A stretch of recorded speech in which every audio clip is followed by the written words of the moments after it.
The British Empire is known for its might, wealth, and far-reaching influence, but behind its grandeur lies a labyrinth of secrets. For centuries, the Crown's corridors have echoed with whispers of conspiracies, covert alliances, and clandestine schemes that shaped nations without ever making it into history books. From shadowy councils to hidden treaties, from palace intrigue to colonial maneuvering, the British monarchy navigated a world where knowledge was power and trust could be fatal. This is the story of the empire that ruled not only with armies, but with secrecy. Discover how the unseen hands of advisors, spies, and royal family members manipulated events across continents, ensuring the crown's supremacy. Foundations of power.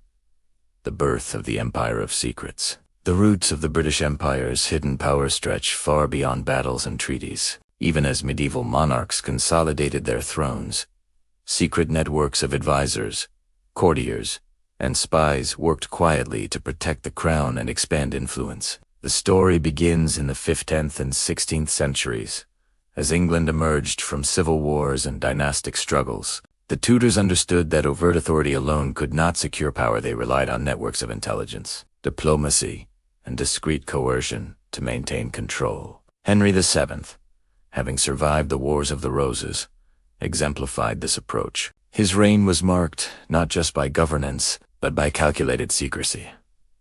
Alliances forged behind closed doors, political marriages arranged for maximum advantage, and rival factions carefully monitored to prevent rebellion. With Elizabeth I, the stakes grew higher. Her intelligence networks, including the famous spy master Sir Francis Walsingham, infiltrated both domestic and foreign threats. Letters intercepted, plots uncovered, and spies deployed, all behind the veil of diplomacy, showed that the crown's strength lay as much in unseen actions as in military might. The empire's early foundations also depended on secrecy abroad. Colonial ventures in the Americas, Africa, and Asia were planned with strategic discretion. Merchants, explorers, and governors were often kept in the dark about rivals' movements, ensuring England retained the upper hand. Trade routes, fortifications, and early treaties were rarely publicized, and information became a weapon as potent as cannons or soldiers. Even family dynamics within the monarchy carried secretive undertones.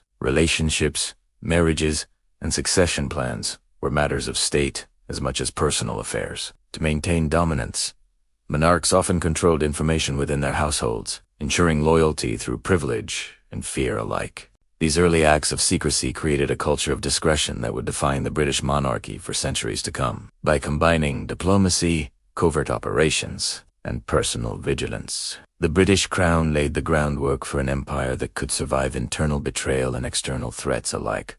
Its power was hidden, but absolute empire built not only on land and wealth, but on secrets, strategy, and careful manipulation of both allies and enemies.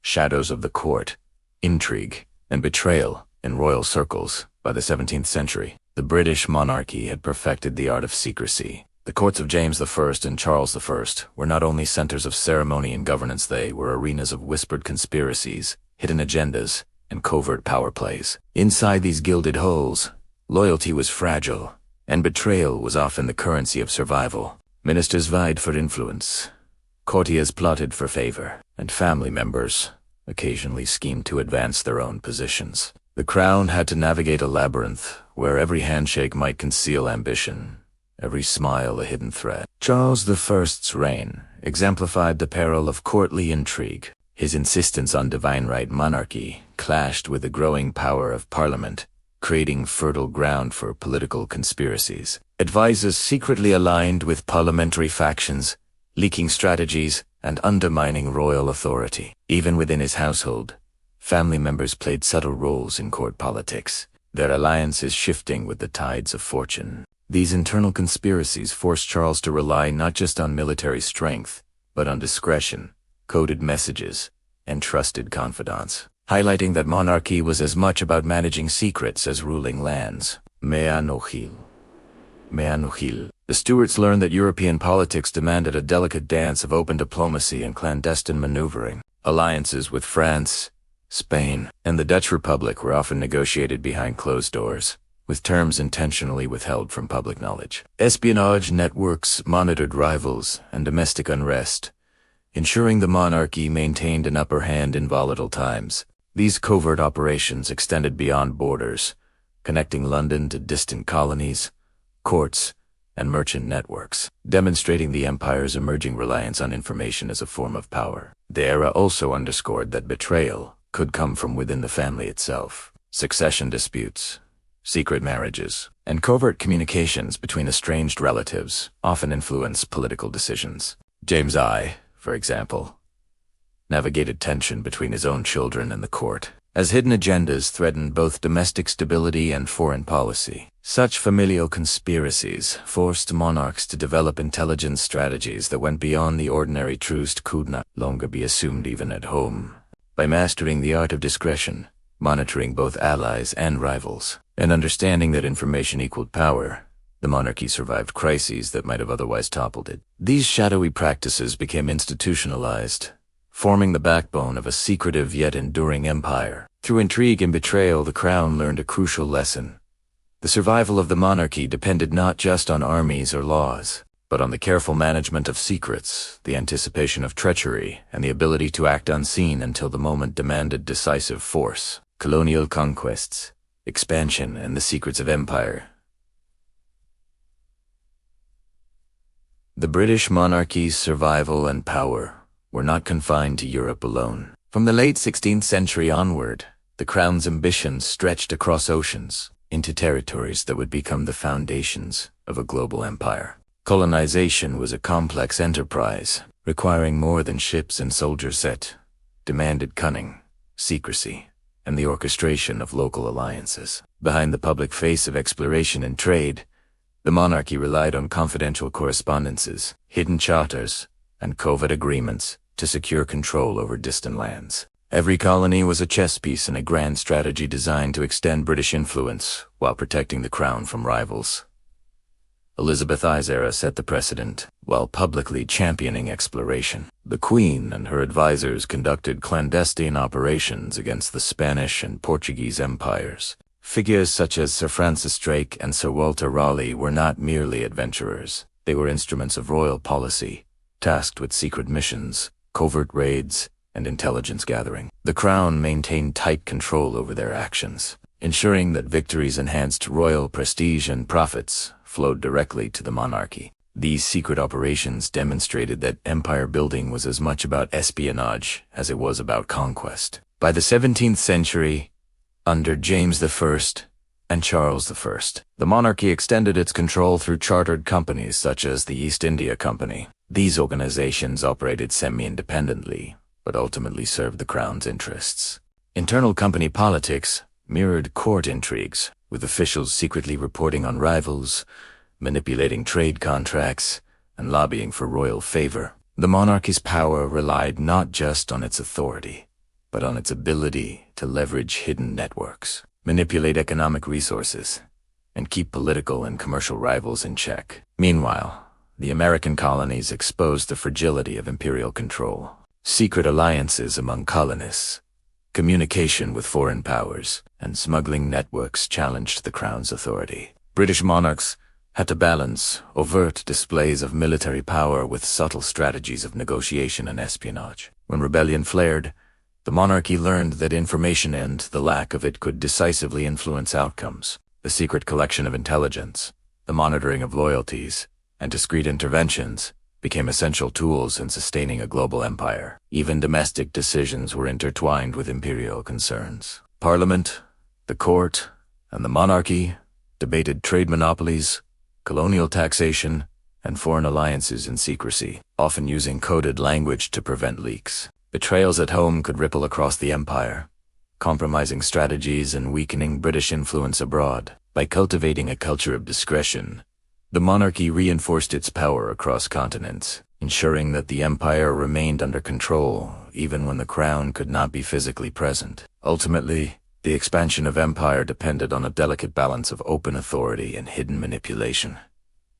The monarchy's ability to survive internal conspiracies, manage distant territories, and harness the ambitions of loyal but independent actors created an invisible scaffolding of power. through secrets, strategy, and silent oversight. The British royal family transformed its islands into a global dominion, demonstrating that true imperial strength was as much about intelligence and covert action as it was about ships, armies, or laws.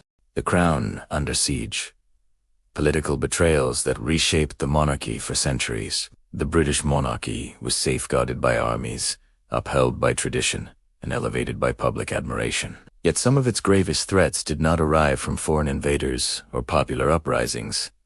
They came from within, from betrayal among those entrusted to protect and advise the crown. Ministers, advisors, members of parliament, and even intimate confidants often placed personal ambition above loyalty, challenging monarchs in ways that shaped the very fabric of British governance. These betrayals, though perilous, forced the monarchy to adapt, laying the foundation for a more resilient, modern constitutional institution. In the 14th century, Edward II's reign demonstrated the peril of internal treachery. His favored companions, Piers, Gaveston, and later Hugh Despenser, stirred resentment among the nobles, creating fractures in the kingdom. Ultimately, Queen Isabella and Roger Mortimer betrayed Edward, leading to his forced abdication. This episode set a precedent.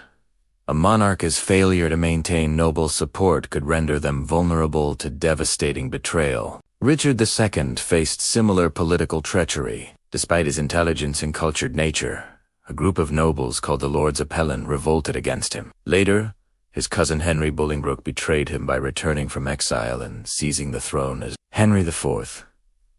This dramatic power shift underscored how fragile royal authority could be when political alliances shifted. The Tudors experienced their own trials. Henry VIII, despite his strength, faced betrayal from trusted ministers. Cardinal Wolsey fell from favor when he failed to secure the king's annulment. Thomas More was executed for refusing to accept royal supremacy over the church. Thomas Cromwell, architect of the Reformation, was later betrayed by court rivals. Each incident highlighted the dangers inherent in Tudor politics, where influence and survival depended entirely on royal favor. Elizabeth I skillfully navigated political treachery, managing spies, parliament, and court factions. She turned potential betrayals into opportunities, consolidating her authority and expanding England's intelligence networks. Even when her advisors withheld information or pursued personal agendas, Elizabeth maintained control, illustrating how the monarchy could transform betrayal into strategic advantage.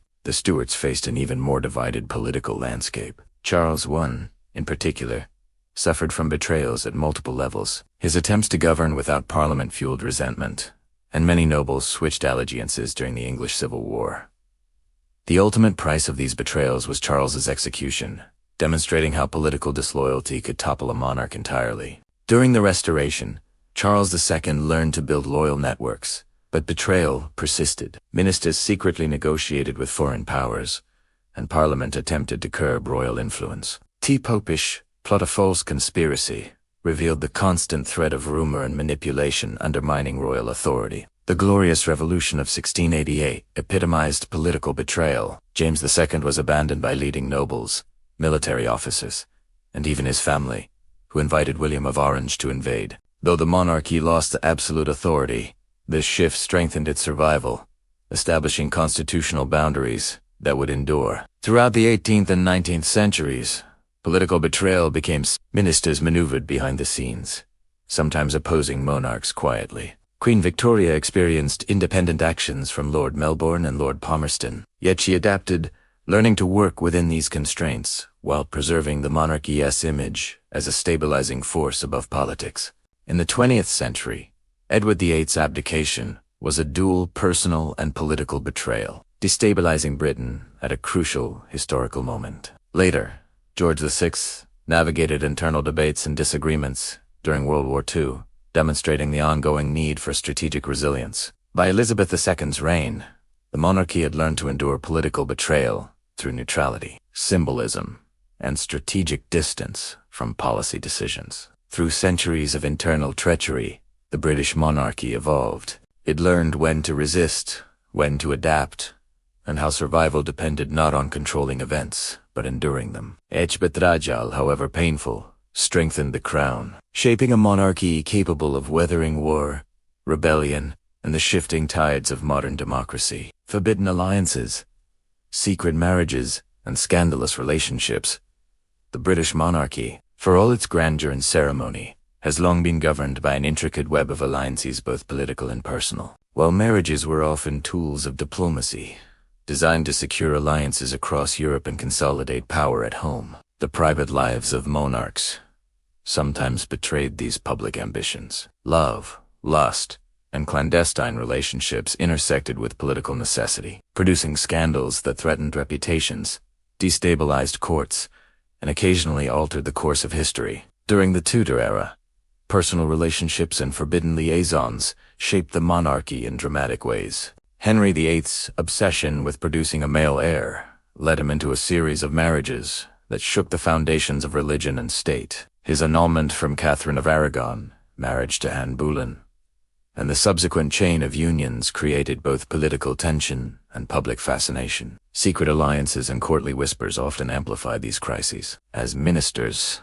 nobles, and clergy navigated loyalty and self-interest in an era when personal desire and dynastic strategy collided. Elizabeth I, the Virgin Queen, mastered the art of controlling personal alliances to preserve political stability. Though numerous suitors from both England and abroad sought her hand, Elizabeth employed the power of expectation, using marriage negotiations as diplomatic leverage while avoiding personal entanglement. Yet even Elizabeth's court was rife with secretive relationships, with courtiers engaging in clandestine affairs that threatened to taint her carefully curated image. The intelligence networks she established were as much about monitoring personal indiscretions as they were about political plotting. The Stuart dynasty was similarly plagued by forbidden alliances and romantic scandal. Charles II, known for his charm and hedonism, maintained numerous mistresses, some of whom wielded significant political influence. Barbara Villiers Nell Gwyn and Louise de Carouet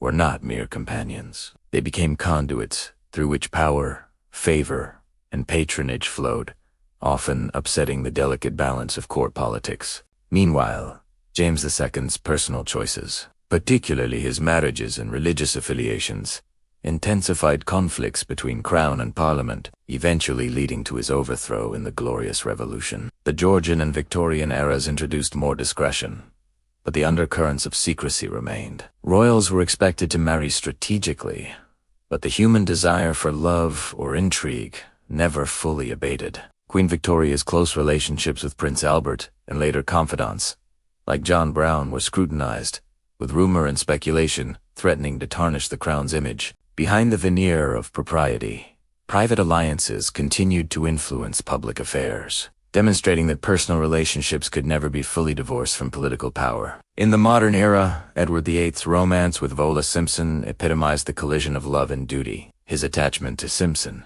a twice-divorced American, forced a constitutional crisis and ultimately led to his abdication. The scandal revealed that even a 20th-century monarchy could not escape the repercussions of forbidden alliances. Later, the marriages and relationships of Princess Margaret, Prince Taros, and Princess Diana continued to demonstrate the enduring tension between personal desire and royal expectation. These secret relationships and controversial unions often served as more than mere gossip. They were instruments of influence, rebellion, or diplomacy. From the Tudors to the Windsors, personal alliances affected succession, shaped policy, and even altered the monarchy's public legitimacy. The crown had to navigate a delicate balance, maintaining authority and decorum while accommodating, or sometimes concealing, the private lives of those who wore it. Through centuries, the British monarchy demonstrated remarkable adaptability in managing these forbidden alliances. While scandals occasionally erupted,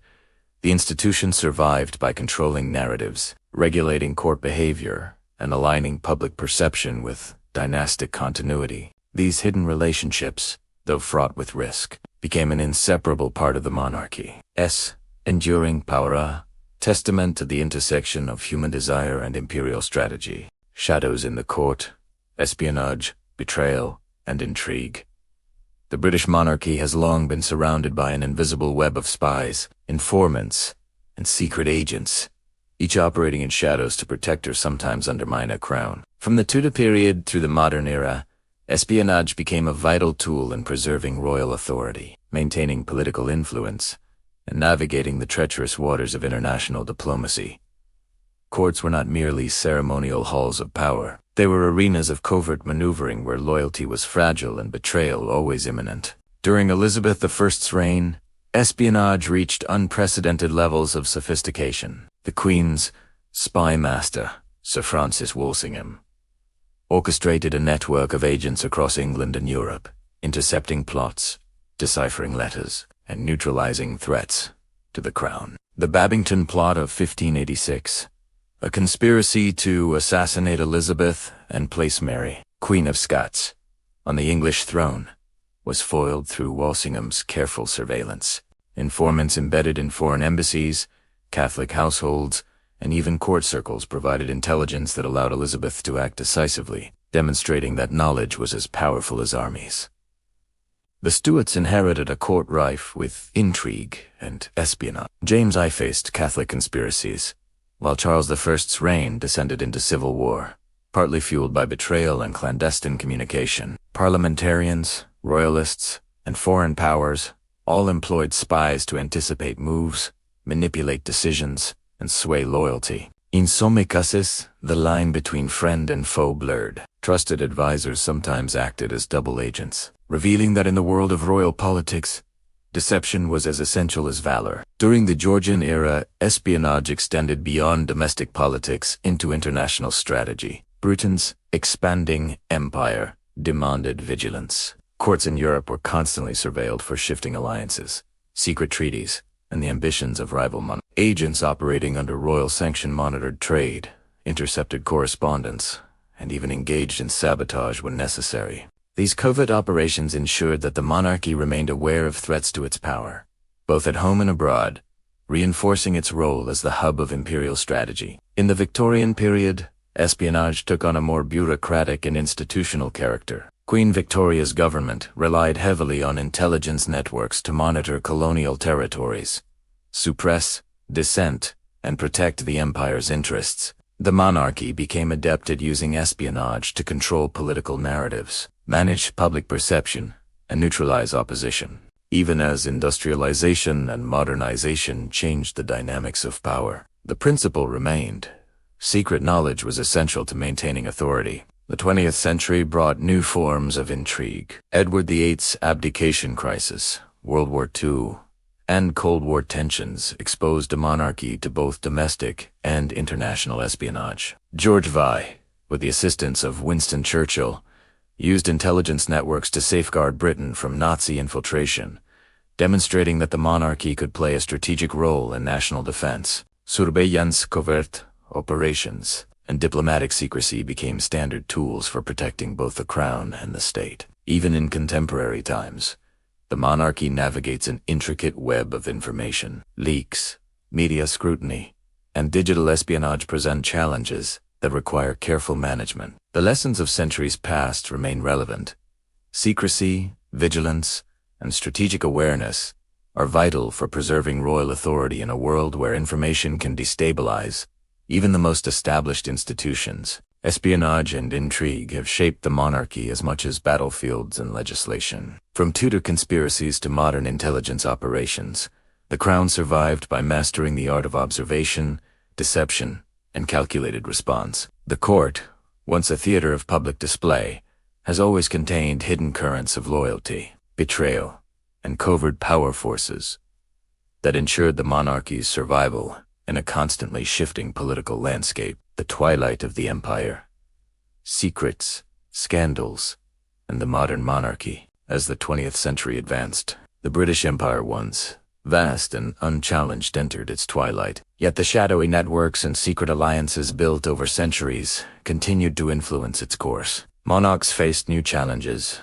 wars that spanned continents, political upheavals at home, and the growing scrutiny of a modern media eager to expose royal scandals. Even as the world modernized, the monarchy relied on its centuries-old skills of secrecy, diplomacy, and discretion, managing the empire's reputation with the subtlety of centuries-honed intrigue. World War I shook the monarchy to its core. Anti-German sentiment in Britain forced George V to renounce his German titles, rebranding the royal house as the House of Windsor. Yet behind the public announcement lay layers of whispered negotiations, pressure from ministers, and careful control of public perception. The king understood that survival required balancing personal identity, national loyalty, and the political optics of an empire at war. Every action had consequences, not just for the crown, but for the global empire itself. The interwar years brought both relief and hidden threats. Edward VIII's personal choice is his relationship with Wallis Simpson set the stage for one of the most dramatic crises in royal history. This was a betrayal that transcended personal scandal. It threatened the monarchy's political stability and tested centuries of carefully guarded authority. The abdication crisis revealed how individual desires could clash with duty, how secrets could spark national debate, and how advisors and ministers were forced to navigate a fine line between loyalty and the survival of the institution. Behind the palace doors, negotiations, discreet warnings, and subtle threats ensured that the monarchy endured, even as its traditions and influence were publicly questioned. World War II further tested royal resilience. George VI and Queen Elizabeth, later the Queen Mother, faced not only the existential threat of Nazism, but also internal pressure to maintain morale and manage public confidence. They became symbols of unity and stoicism, while the machinery of power spies, intelligence networks, and discreet political channels worked silently to ensure the empire remained intact. The monarchy's survival depended on secrecy,